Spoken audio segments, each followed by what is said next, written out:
एक मानव का शरीर जिसमें पुण्य भी बहुत है और जिसमें पाप भी बहुत है।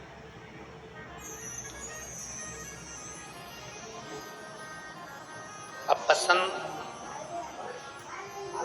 आपकी और हमारी होना चाहिए कि हमें पुण्य पसंद आ रहा है कि पाप पसंद आ रहा है।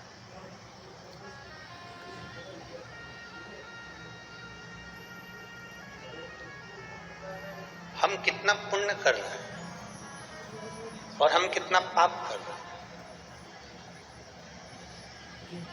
जितने भी संसार के लोग हैं ना, ये अपने पुण्य को तो गिनते हैं कि मैंने गौ माता को रोटी दी, गाय को रोटी दी, मैंने पुण्य किया। बोलो सही बात है कि गलत है? मैंने भूखे को भोजन कराया, मैंने पुण्य किया। दुनिया के लोग अपने अपने पुण्य को गिनने में लगे हुए हैं कि हमने गौ माता को रोटी दी, पुण्य कमा लिया। हमने कथा सुन ली, पुण्य कमा लिया। हमने शंकर जी के मंदिर में जाकर एक लोटा जल समर्पित कर दिया, पुण्य कमा लिया। ये जितना संसार का मनुष्य है, संसार में रहने वाला प्रत्येक मनुष्य अपने पुण्य को देखता कि हमने ये पुण्य कमाया। परशु महापुराण की कथा कहती है कभी कभी पुण्य के साथ में पाप का भी एक प्रारंभ हो जाता है। कभी कभी पुण्य के साथ में हम पाप भी कर बैठते हैं। सबसे पहली रोटी किसकी बनती है? जम के बोलो जरा। सबको मालूम है, जितने यहाँ बैठे हो परतवाड़ा में, और जितने आस्था चैनल पर सुन रहे हैं, जितने फेसबुक यूट्यूब पर सुन रहे हैं, जितने मोबाइल पर सुन रहे हैं, वो भी जानते हैं कि सबसे पहली रोटी गौ माता की बनती है।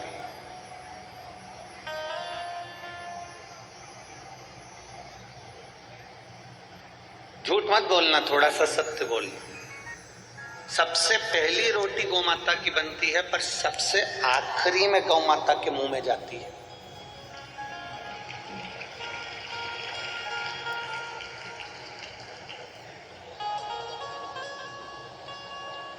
कोई ऐसा होगा जिसके घर में पहली रोटी बनी और गाय के मुख में पहले ही चली गई, पर हम तो नहीं कह सकते। बोलो री जीजियों परतवाड़ा की, सत्य है कि गलत है?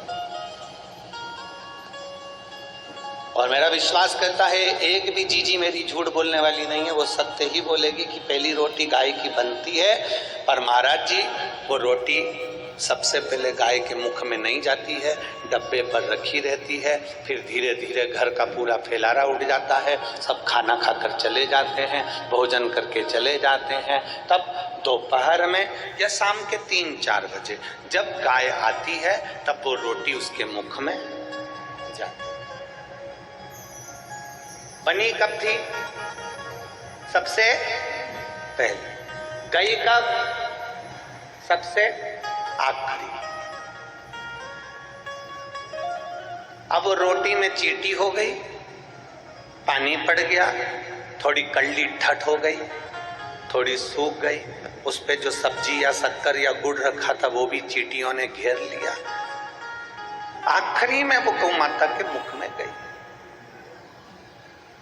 अब पहली रोटी ही अगर बनी थी और वो गाय माता के मुख में चली जाती तो पुण्य 4 गुना मिलता कि नहीं मिलता? बोलो, जम के बोलो जरा। मिलता। पर वो गौ माता के मुख में आखिरी में गई है। जैसे रोटी पहली बनी और आखिरी में गाय के मुख में गई, उसी तरह हमारा जीवन है। हम जब ताजी रोटी रहते हैं, छोटा बच्चा रहता है, तो कहते हैं अभी इसकी कोई पढ़ने की उम्र है, अभी कोई इसकी भगवान के भजन करने की उम्र है, अभी कोई इसकी कथा सुनने की उम्र है। हमने वो रोटी को धीरे धीरे सेक कर रख तो दिया, पर वो रोटी धीरे धीरे बढ़ते बढ़ते बढ़ते बढ़ते जब बुढ़ापा आता है, तब लोग कहते हैं कि मैंने बचपन तो गवा दिया, जवानी गवा दी, अधेड़ी गवा दी, पर जो आखिरी बुढ़ापा, तब लोगों के समझ में आता है कि अब मैं बुढ़ापे में भगवान का भजन करूंगी। तो भगवान भी कहता है जब रोटी ताजी थी तब मुझे दी नहीं, और आखिरी में जब ये रोटी पूरी सड़ गई तब तू ला जाकर मुझे दे रही है, तो किस काम? उस रोटी का मतलब क्या?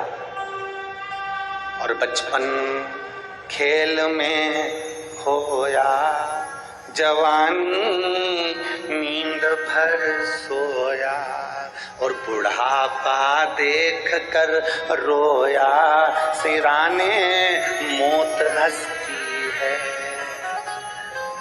बचपन खेल में खोया, जवानी नींद भर सोया, बुढ़ापा देख कर रोया, सिराने मौत हंसती है। अंत समय में जब बुढ़ापा आया तो मृत्यु भी तुम्हारे ऊपर हंस रही है कि बचपन गवा दिया, जवानी गवा दी, अधेड़ी गवा दी, रोटी ताजी थी भगवान को नहीं दी, रोटी ताजी थी परमात्मा को नहीं दी, शरीर अच्छा था जब भगवान को नहीं दिया, और जब रोटी पूरी गल गई, शरीर पूरा बेकार हो गया, आंख से दिखाई नहीं दे, कान से सुनाई दे नहीं दे, मुंडा में सारा सोफा सेट निकल गया।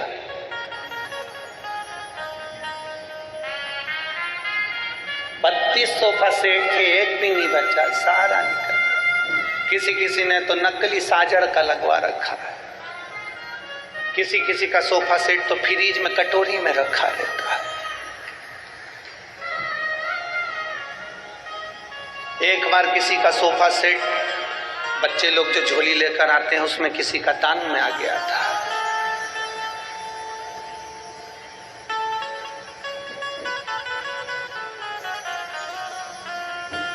जब घर जाकर वो खोला गया पोट, एक डब्बी, तब उसमें जो सोफा सेट निकला तो राघव बोले, कहने लगे पापा देखो तो सर, ये पहली बार किसी ने कुछ नया गिफ्ट दिया है। जो खोल के देखा तो उसमें पूरी 32 ही थी, पूरे दान। और बड़े बड़े विषय,